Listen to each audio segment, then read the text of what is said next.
Welcome to the Acts 2 Adult Education class on environmental justice. I am your fellow church member and classmate, Tony Arnold, and I teach at the University of Louisville. And research, write, and engage in community service in the field or area of environmental justice. And that's what I'm going to be talking about today. So this is a recording in advance in order to minimize technology problems. But we are going to have a live discussion at the end of the recorded presentation. This is part of the 2023 Earth Summer series, and we're focusing on the fact that in Micah 6:8 we're exhorted to do justice. And what does it mean to do environmental justice? What does that look like for the people of faith? Environmental justice is at the intersection of three different parts of living our faith in the world. One part of it is social justice for the poor and marginalized. Another is our call to be anti-racist and to engage in anti-racism activities and efforts. And the third is to care for and exercise stewardship for the earth or for God's creation. And at the intersection of these three different calls is the issue of environmental justice, the issue of environmental conditions experienced by people of color and by poor and marginalized peoples. So let's begin with a prayer to God. Dear God, we praise and thank you for our earthly home that supports our living and our being and our communities. We also raise up and think about and lift up marginalized people who live in unhealthy and unjust environments, who do not have the environmental conditions that all of us necessarily do. We confess, though, that we are part of that problem. We are part of society, part of humanity that hurts marginalized peoples, your people, as well as your creation, with environmental injustices. And we ignore these environmental injustices. We fail to act. We live comfortably in our own environmental privilege, not being affected by the directly by living near industry and pollution, and so forth. So we recognize that we are part of this problem, but we ask that you stir in us not just an awareness of environmental injustices, not just a heart for those people's harmed by environmental injustices, but also a commitment to act for environmental justice, to actually do justice. We pray all this in the name of Jesus Christ, who is the incarnate love and grace and voice of justice for the marginalized in our world. Amen. So, and by the way, I'm coming to you from my screen porch in Louisville, Kentucky, where indeed my environment is very nice. It's very green, lots of trees, and so forth. No industry or pollution nearby.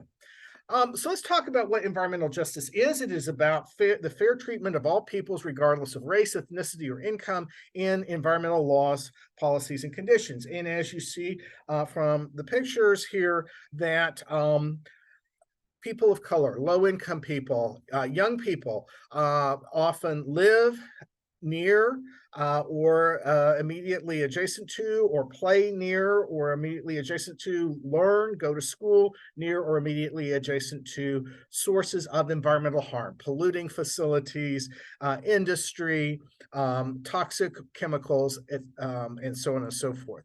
There are many dimensions of environmental justice issues. They include unequal exposure of low-income people and people of color to air and water pollution and to toxic chemicals. They include the poor and unequal enforcement of environmental laws. They include the fact that industrial facilities, toxic and solid waste sites, and contaminated lands, which are also called brownfields, are often located in or near low-income communities of color. There are both formal and practical barriers to the participation and influence of low-income people of color in environmental decision-making and governance. There are inequitably less and worse environmental benefits for low-income communities of color, such as parks, trees, and restored streams. There are related inequities in fields such as land use, energy, water, natural resources, food, climate, and health. Climate injustice, disaster injustice, and unequal vulnerabilities and adaptive capacities are also a part of what we think of environmental justice. And that last part about how low-income communities of color have more vulnerability and less adaptive capacity, that is what resilience justice and resilience injustice is all about, the project that I direct and have been working on in recent years. Environmental justice calls for and involves community organizing, community activism, and grassroots advocacy. And it also is about, or another dimension of environmental justice is the systemic causes and outcomes of environmental injustice and the need for systemic change. This photograph just is an opportunity to share a couple things about me. I, as a child, lived in what might be called a frontline or fence line community, actually a couple different neighborhoods in a couple different states where we lived in sort of more modest income, mixed race, mixed ethnicity neighborhood where there were various environmental harms that environmental burdens that affected our neighborhoods. And eventually, but right shortly before I started junior high school, my parents were able to move. And there is with that, I think, an illustration of what the Reverend Dr. Barbie talked about white privilege, because, my parents were able to get a home loan and were able to experience non-discriminatory market opportunities to buy a house in a better neighborhood, at least healthier, environmentally better neighborhood, which is where I went to junior high and high school and so on and so forth. But when I got to law school, I became very interested in issues of environmental justice and have been involved throughout my career as a lawyer, as a local government official, as a community activist and advocate, as part of environmental justice groups, a partner and an ally, and as a scholar and a teacher. So I have produced a variety of research that has had national and international impact in the field of environmental justice. And I teach quite a bit about environmental justice and engage and include students at the University of Louisville in the Resilience Justice Project. By the way, the picture on the bottom right is at the National Environmental Justice Conference in Washington, D.C., with US EPA officials and environmental justice activists from grassroots groups and so forth in a panel that we were on together. So what does it look like? What does environmental justice look like? I'm just going to show some images that get you kind of aware, get a feel for example, in Los Angeles, how so many of the hazardous facilities are located in neighborhoods that are 80% or more residents of color. Okay. DC trash transfer stations. There are 5 trash transfer stations in Washington, DC, and every single one of them is in a census tract that is 86.9% or more Black population, and not a one anywhere close to the white, wealthy northwest portion of Washington, D.C. This is a map showing how in San Diego, California, diesel vehicle air pollution is distributed primarily in the parts of San Diego that are low income and residents of color. Cumulative environmental exposures in Chicago, reminding us that low-income neighborhoods of color, or showing us how low-income neighborhoods of color are affected by multiple environmental burdens that have cumulative effects on their health and on their community. Environmental justice movement is a big part of understanding what environmental justice is about. So in the 1980s and the 1990s, there was emergence of grassroots activism by low-income people of color, and really at all levels of decision making, and around some prominent conflicts having to do with PCBs and hazardous waste facilities in Warren County, North Carolina, Shintech PVC manufacturing plant in Convent, Louisiana, which is in Cancer Alley. I'm going to talk a little bit more about that later. Hazardous waste incinerator in Kettleman City, California, where there were a lot of low-income Latino farm workers living, and multiple waste facilities in predominantly Black and low-income Chester, Pennsylvania. In 1991, grassroots activists came together for the National People of Color Environmental Leadership Summit and wrote 17 principles of environmental justice that are still important today. Photograph of the Warren County protest in 1982. I will say one thing that's important about this is the United Church of Christ was important in participating as activists in these protests, as well as writing a really significant, important first report on environmental injustices, and really noting patterns of racial inequality and environmental pollution and environmental burdens that really helped to launch the movement nationally. So United Church of Christ. Eventually, the Presbyterian Church became more involved in environmental justice issues, but was maybe not as much on the forefront or frontier of it as some other faith groups. Protest over the Kettleman Hills hazardous waste facility. Protest as part of this with the Standing Rock Sioux tribe against the Dakota Access Pipeline, reminding us that environmental justice issues are not only urban issues in low-income Black and Latino neighborhoods in cities, but also affect Native American and other indigenous groups all throughout the U.S. I'm going to show you some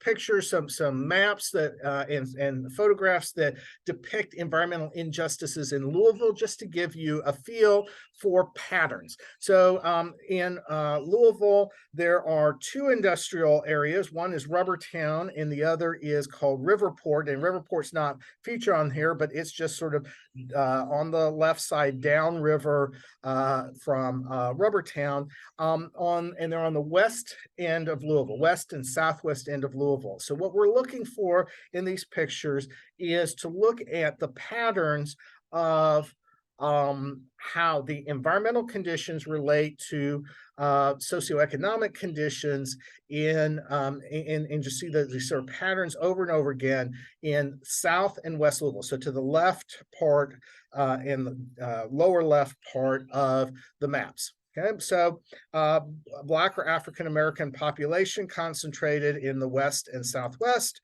Poverty households living in poverty, West and Southwest.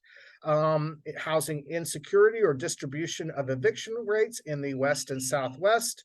The cancer rates, significantly higher than in the eastern part, significantly higher in the west and southwestern part of Louisville in comparison to the eastern part of Louisville. So that's cancer rates. This is distribution of asthma risk. Again, substantially higher in the west and southwest. Pounds of toxic chemical releases, way higher in the west and southwestern part of Louisville. Urban heat island effects, significant in the west and southwest part of Louisville, not in the east. The tree canopy cover, a lot less in the west and southwest, a lot more in the eastern part of the county. This is just a map showing, or no, just a photograph showing a West Louisville neighborhood with no street trees. Distribution of heat-related deaths. This graph, this table shows you, this is a table that I and my Resilience Justice Fellows put together, a research project that we did looking at the most marginalized neighborhoods, the neighborhoods with the highest poverty rate, lowest income, lowest or highest unemployment levels, lowest participation in elections, and highest percentage of people of color. And then we looked at the tree density in comparison to the city's average, the public park acreage per 1,000 residents in comparison to the city average, and the amount of impervious surface, which is pavement. And so, more impervious surface means less green space in the neighborhood. And the conditions of green and blue infrastructure are all worse in every neighborhood across all three different measures, except two of the neighborhoods have more than the average amount of parks, mostly because they, at the very edges of those neighborhoods, they have really large parks, but many of the residents of that neighborhood don't live near the large park because they're at the, kind of at the far edge of those neighborhoods. But anyway, so you see the pattern of less and worse green and blue infrastructure. Southwest Louisville is the location of the notoriously toxic Lee's Lane landfill, a Superfund site. West Louisville has generated a tremendous amount of community organizing and activism around environmental justice, including Ebony Cochran of Rubbertown Emergency Action Coalition, or REACT. That's the Ebony's in the two pictures on the left. Picture on the top right is Arnita Gadsden, Executive Director of the West Jefferson County Community Task Force, presenting at a PCUSA meeting about environmental justice issues. Resilience Justice Project has worked with youth in Southwest Louisville to engage them in environmental justice issues. Mill Creek Watershed is so this is Southwest Louisville, where we've been doing our most recent resilience justice work, polluted and water pollution, and also the LG&E facility. So both of the major LG&E, LG&E is Louisville Gas and Electric. So both of the major power plants in Louisville are in Southwest Louisville. One at the intersection of West Louisville and Southwest Louisville in the Rubbertown area, and the other at the end of the Riverport area in the far southwest portion. People live close to or next to major chemical industrial facilities like this one, where there are significant releases of toxins into the air, significant spillages and leakages, and accidents and emergencies that go beyond their regulatory permit approvals, and that affect the neighborhood and so forth. And there, if you live, this is Southwest Louisville in the Mill Creek watershed area, living right up against a major chemical facility. And this is a different kind of industrial facility, manufacturing facility, just right across the street from Modest Housing in Southwest Louisville. And so that we have roads that produce a lot of vehicle pollution and runoff, Modest Housing, polluted streams, and again, energy facilities and industrial facilities. Lots of heavy truck traffic going through the neighborhoods. And I don't have a good way of showing you this, but like this was just, my Resilience Justice Fellows and I were out, that truck approaching the stop sign was just, I just turned around and snapped the picture. I could have snapped, 100 pictures of trucks just standing there at the corner. The LG&E Mill Creek Power Plant, warning signs about that the water is unsafe. And then this is the CDC Social Vulnerability Index, showing that in Southwest Louisville in the Mill Creek watershed, that many of the neighborhoods have high social vulnerability, which means they're especially vulnerable to environmental hazards, disasters, and health crises. Some readings to suggest to you. I'm going to provide these to you as a handout, but here are 6 of my favorite and I think very influential readings on environmental justice.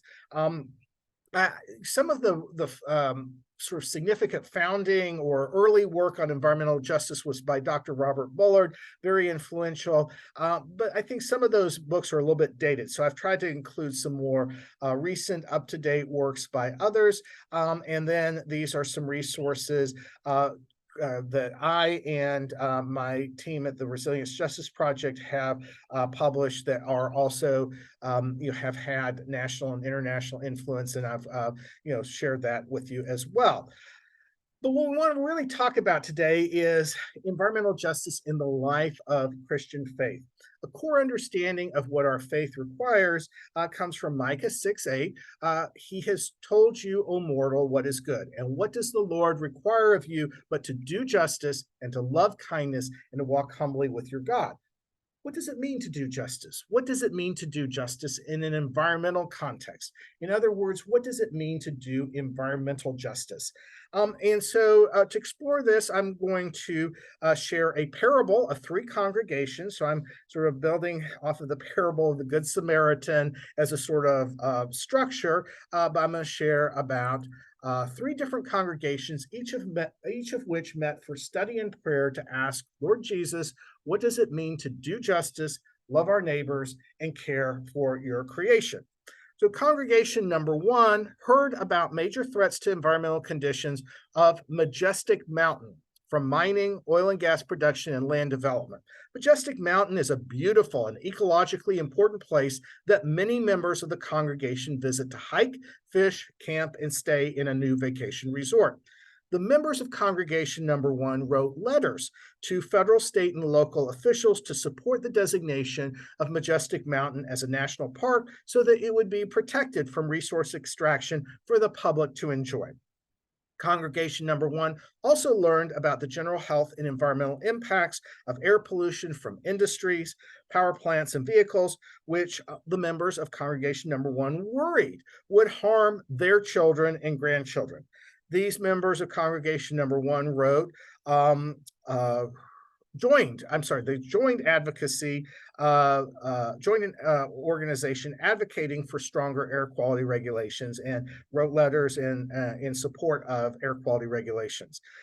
Congregation number 1 learned that a series of disasters in a faraway state, a major flood, followed by a major heat wave, both of which killed and displaced hundreds of people, was likely caused by climate change.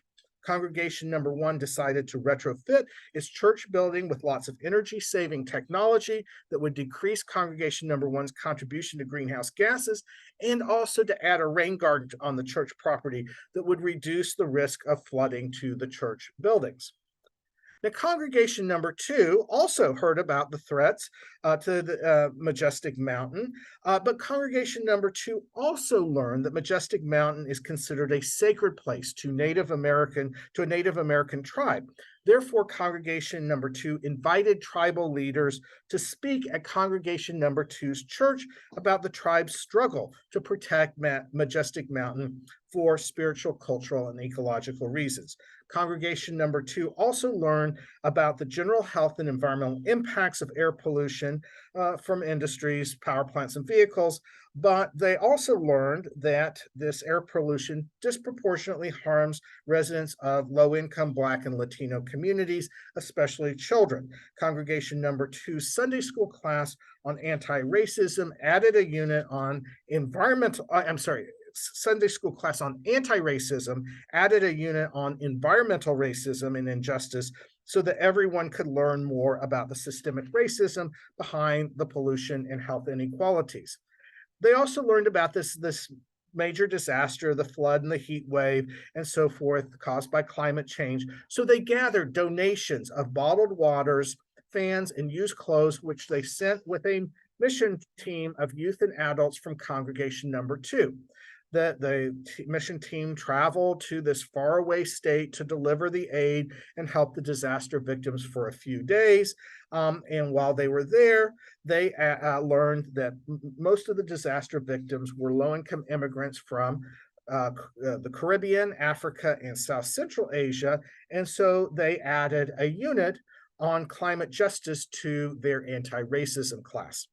Congregation number 3 arranged with the tribal leaders to travel to Majestic Mountain and meet with them about their concerns and needs regarding the conservation of Majestic Mountain. Then congregation number 3 joined a coalition of policy advocates seeking government protection of Majestic Mountain that prioritizes the land's spiritual, cultural, and ecological values as a sacred place for the Native American tribe, with public use being secondary, limited, and respectful of the tribal uses of the land.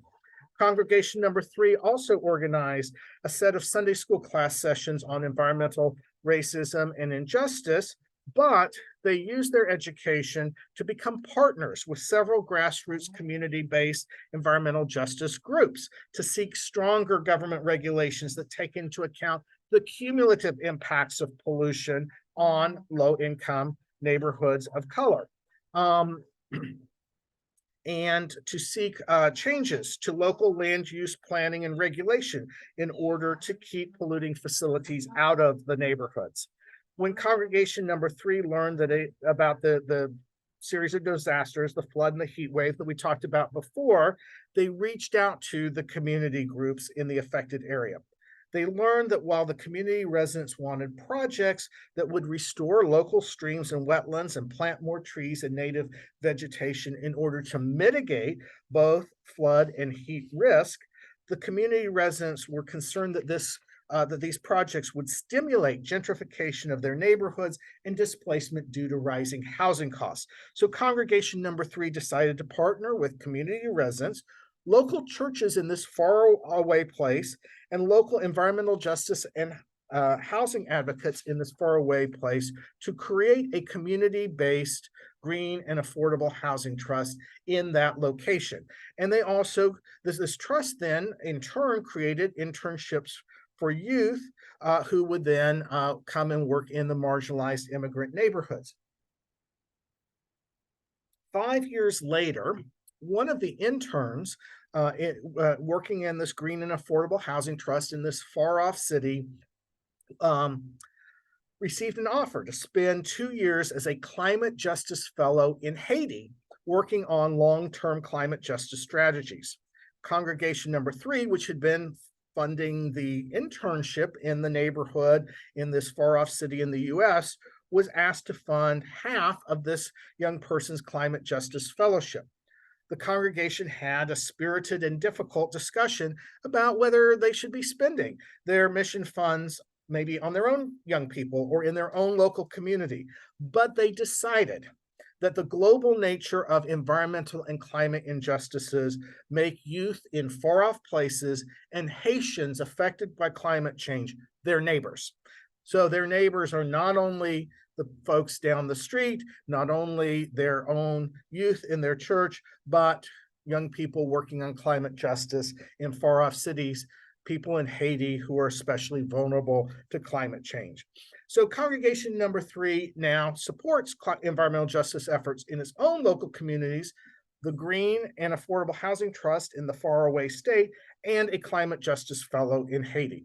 They've also retrofitted their own church buildings with a lot of energy-saving technology so that they can reduce their own contributions to greenhouse gases. So which of the 3 congregations did justice, loved its neighbors, and cared for God's creation? These images sort of reflect the 3 approaches of the congregation. So the first one about the meeting of the session is sort of an image that reflects the congregation number 1 is very concerned about the environment, but mostly about environmental issues that impact their members, their own people, their children and grandchildren, but maybe less plugged into a concern for or awareness of or a heart for more marginalized peoples, low-income peoples, people of color, indigenous peoples, that sort of thing. The picture on the right, top right, is Dorcetta Taylor, author of a couple of the books I mentioned, and Toxic Communities is one of them. She is a prominent environmental justice scholar at the University of Michigan, and she might be the kind of person that Congregation Number 2 would have reached out to participate, maybe even remotely, in their anti-racism class on environmental justice. But one of the things that we sort of see with Congregation Number 2 is that a lot of what they focus on is learning about environmental justice, learning about the concerns of low-income people of color, and about the issues, but maybe not as much in the way of action, or if the action is a little bit more, self-directed by the church, just the church is sort of maybe more making the decisions about what they're going to do, short-term kind of charitable aid, and less about becoming a partner in sort of transformative empowerment with the more marginalized and environmentally burdened communities. The bottom picture is environmental justice protest outside of the White House, and it really emphasizes the activism, the actions, and the partnership, the collaboration, the being an ally of marginalized communities that Congregation Number 3 is all about. Listening to people who are affected by environmental injustices, listening to their own concerns in their own words, and so forth. Okay, so what are some of the lessons that we learn from the parable? The first is that environmental justice requires other-focused humility instead of self-focused control, or attempt to control things with a focus on self. No, it requires being sort of humble and listening and looking to the well-being of others. Putting others' interest first, especially the interest of marginalized people, of oppressed people, of low-income people of color. It requires becoming educated about environmental injustices, including their causes and effects, but also acting to seek transformative justice. Learning without action and change is self-serving. So, learning by itself, adult education classes, awesome, really important, but they are a step to living out the faith, not just learning about the faith. Bottom-up empowerment, not top-down charity. Environmental justice requires sort of a trans-everything perspective. What do I mean by that? It means working across the divides, the silos in our world, the ways in which we think about issues separately, the ways in which we act on issues separately. These are all interconnected. So local issues of environmental justice issues in faraway places, and global environmental justice and climate justice are all interconnected. And to say, well, we just do one of those things is to miss what environmental justice is about, and is to be very limited in effect. People in communities who are struggling against unequal exposure to pollution are also struggling for climate justice, affordable housing, health equity, more parks and trees, and so many other related conditions. And so to be engaged in environmental justice means to connect to this broader range of issues that affect the vulnerabilities and capacities of low-income communities of color. And that's where resilience justice sort of comes in.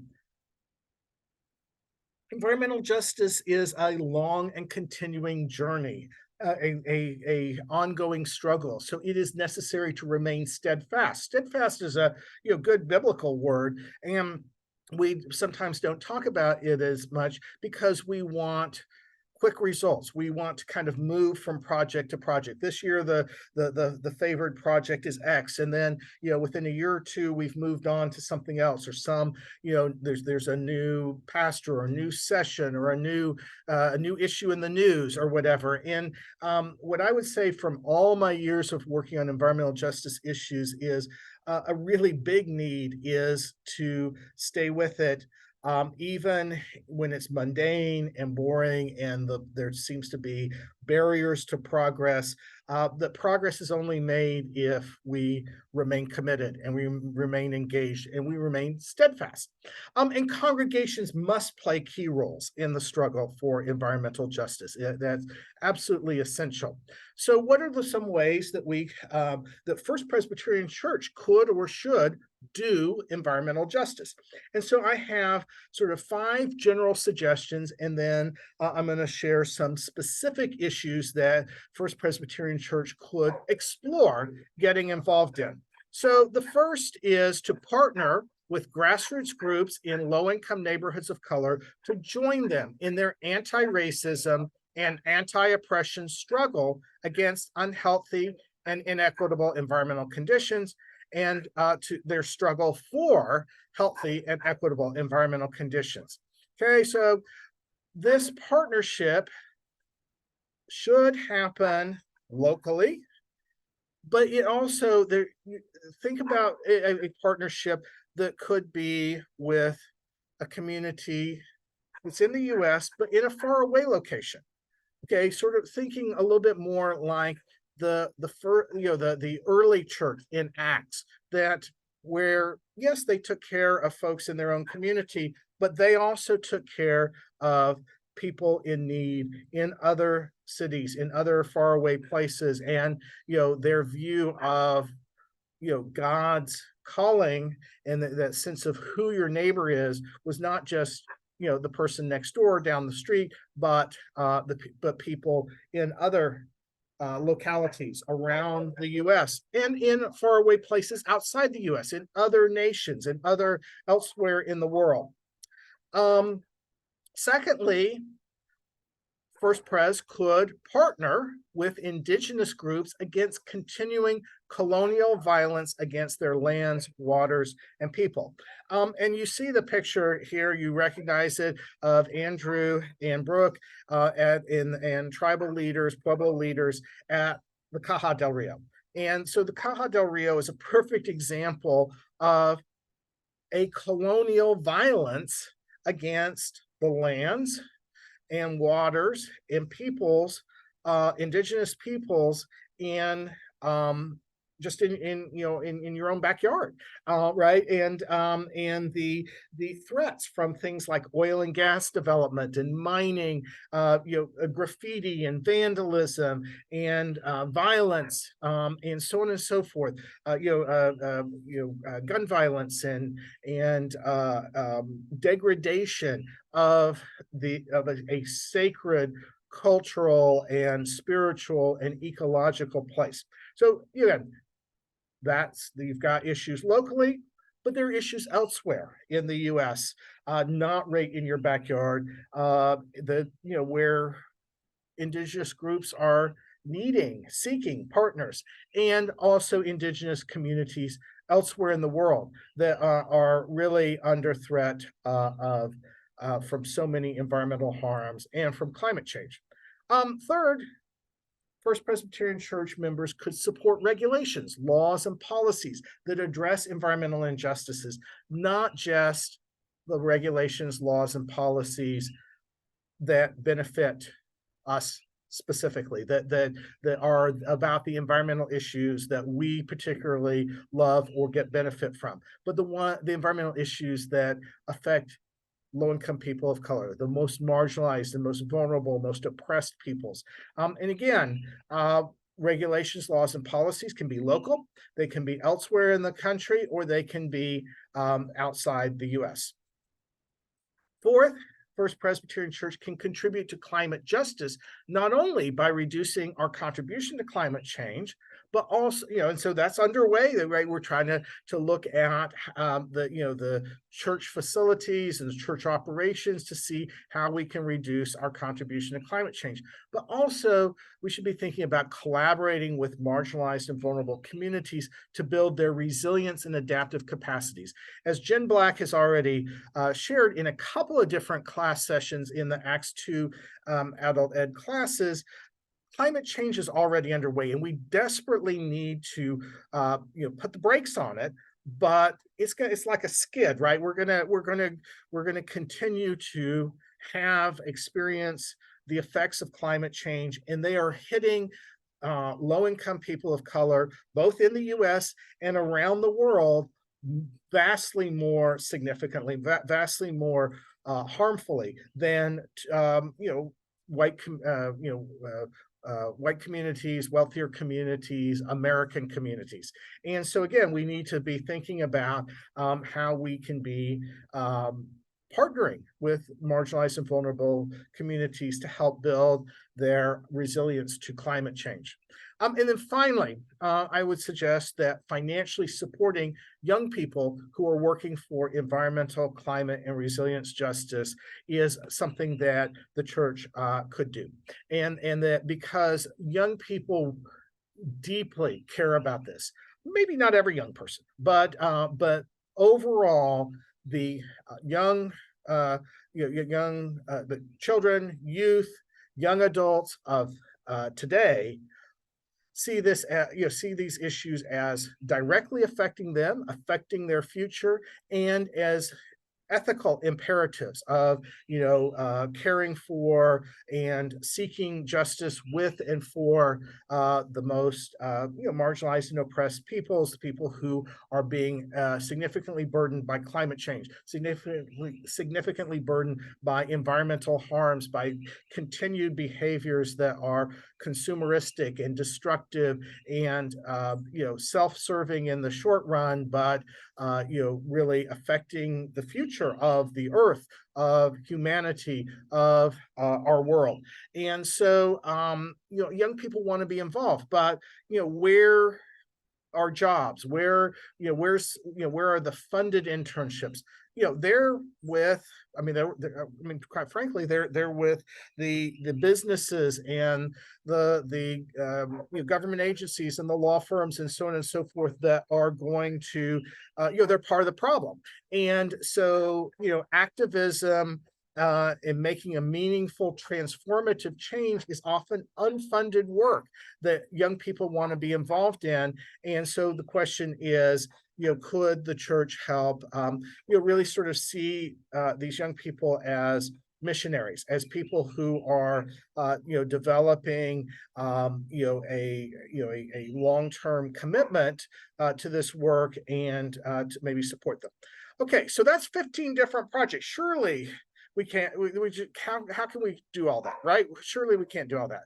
Well, I'm going to say that sort of sounds a lot like the disciples in Andrew's sermon last week on Jesus feeding the 5,000 with only 5 loaves and 2 fish, right? So the disciples were timid and saying, we can only feed a few. Sort of sounds a lot like sessions, committees, even pastors who say, wow, well, we need to pick and choose. We can only do so much, etc. And Jesus says, in contrast, we will feed everyone.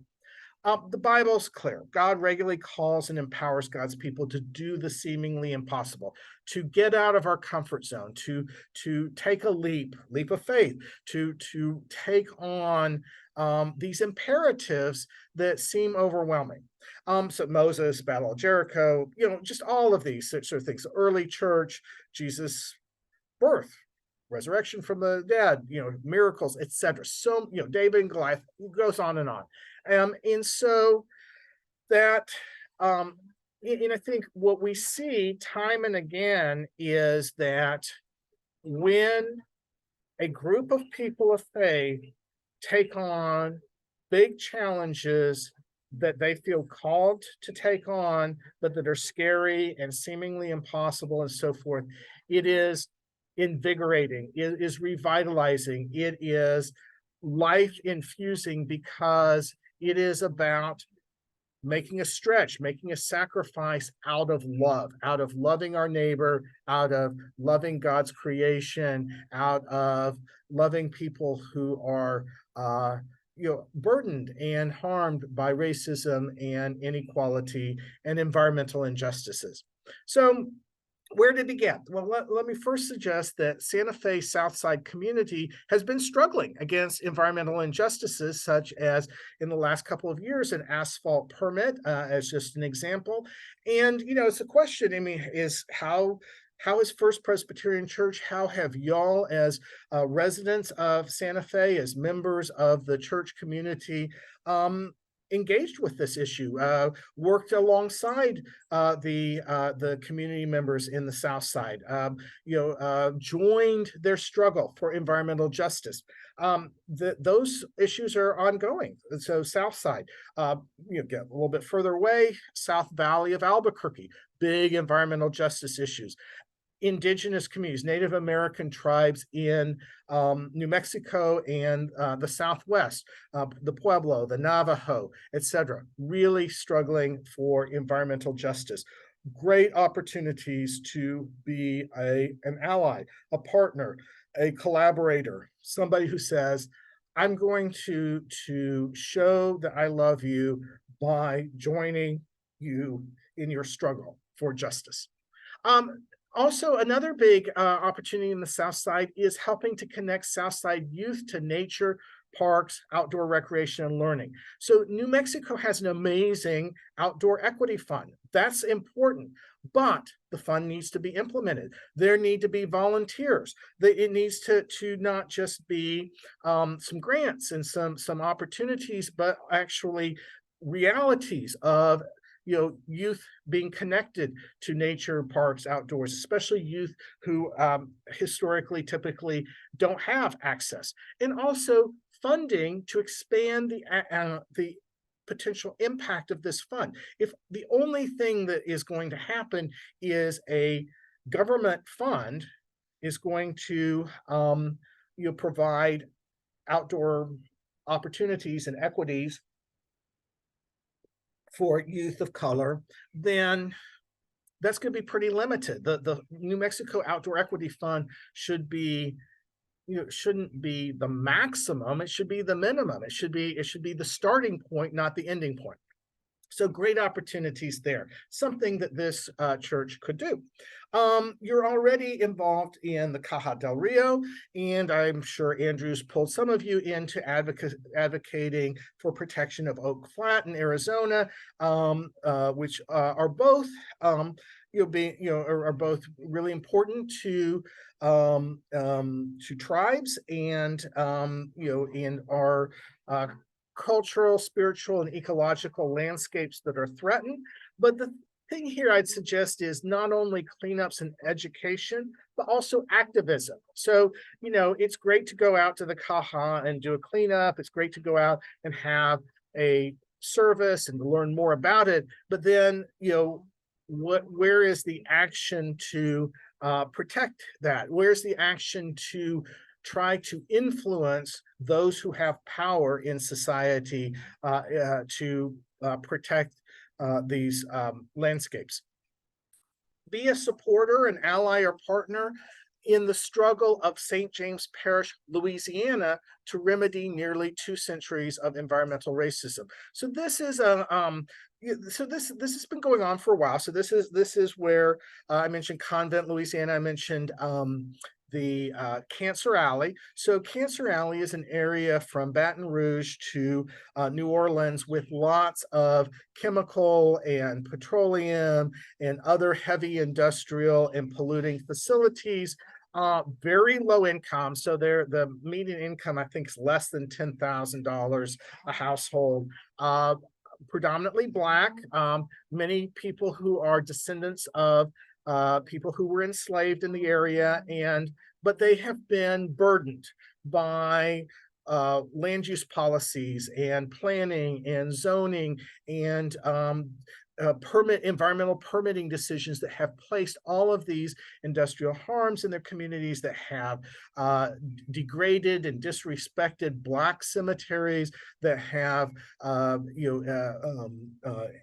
created obstacles to safe and healthy housing, and so on and so forth. And so they have brought a major lawsuit challenging, alleging violations of their constitutional rights. It's a big uphill battle, this lawsuit, but it is an important, attention-getting, framing kind of action that is saying, where the community is saying, we are no longer going to put up with this environmental racism. We're no longer going to put up with these unhealthy, grossly unhealthy conditions that have produced cancer at outrageously extreme levels, that couldn't possibly be based solely on lifestyle. It has to be all of the exposure to pollution in the area and so forth. And so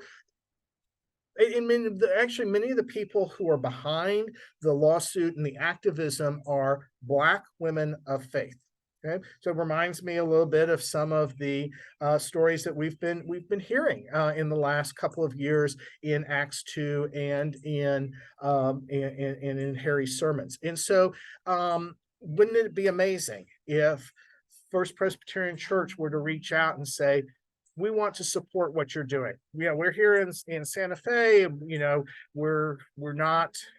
We haven't experienced Cancer Alley, but we believe in what you're doing, and we want to be an ally or a partner in your struggle.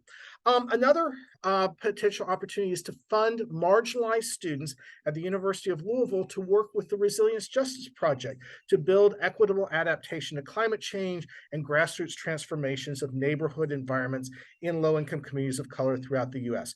And I know this is arguably a self-serving recommendation because that's my project, and these are the students who would be working with me. But I want to mention a couple things about this. So and actually right at the moment, we've just gotten a big federal grant that's going to fund students to work on how to help low-income communities of color in 8 major coastal urban areas around the U.S. Build equitable adaptation to climate change in local policies and plans. And so it's exciting work, and we're being funded, and it's good. But the funding, that's just a 1-year funding. And what we find is that we have a lot of students who are have themselves experienced environmental injustice or come from more marginalized backgrounds. They may be students of color, they may be low-income students, they may be students who grew up in really burdened communities, LGBTQI plus students, and so on and so forth. And they want to be part of the Resilience Justice Project and making a difference, but that requires funding. And so the question is, could First Presbyterian Church fund a student to do that, and partner with them in that way, and be a part of supporting what they want to do.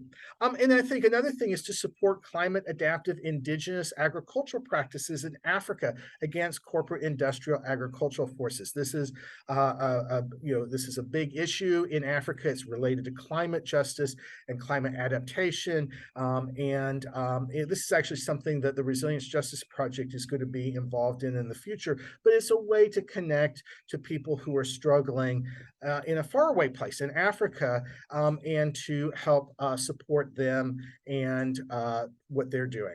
And then finally, there are a variety of legal and regulatory actions that could be taken. So in terms of laws and regulations, this is a lot about writing letters, signing petitions, sending messages to members of Congress, writing comments when government agencies publish proposed regulations, because they're getting comments from people who don't want environmental justice actions to be taken, people who don't want industry or extractive you know, sort of extractive industries or polluters or whatever to be held more to account. They don't want to, you know, there are people in Congress who do not want funding being funneled to the most environmentally burdened communities that are really struggling. These are low-income communities of color, and you know this, you know, the Biden administration is directing funding in this direction, and there are people in Congress who do not want that. And then there's just, you know, issues like, you know, there are issues that maybe people in the government care about, but they're not getting top priority because there's not a groundswell of voices of people like us saying, hey, this is important. We care about this. This doesn't affect us directly, but we care about it because it affects our brothers and sisters in Black communities, in Latino communities, in Asian communities, in indigenous communities, in low-income communities. So one is just one of the really key things that environmental justice advocates agree is we need to see more cumulative impacts analysis in permitting decisions, especially air pollution permits, but others as well. And so right now, federal agencies have issued some guidance to encourage cumulative impacts analysis, but it's questionable whether that is going to really stand up against a legal challenge in the current state of the Supreme Court, which is very hostile to agencies making these decisions in informal kind of ways. So some agencies are considering regulations more formal, and the question is, you know, again, they get pushback from opponents. And so, you know, and very often folks like us don't know about this. We don't know how to make the comments, how to support the adoption of the regulations, maybe how to push the agency to go further than what it's proposed, to not give some sort of modest half loaf kind of approach, but instead to take a bolder step and say, you know, we want everybody, regardless of race or income, to have a full loaf. And legislation. And, you know, and sometimes I think, especially given where the Supreme Court is now, you know, some of what's going to happen is Congress is going to have to act. State legislatures are going to have to act. City councils and county commissions are going to have to act and adopt legislation. And that requires a groundswell of support from voters. Regulation of PFAS. PFAS are forever chemicals.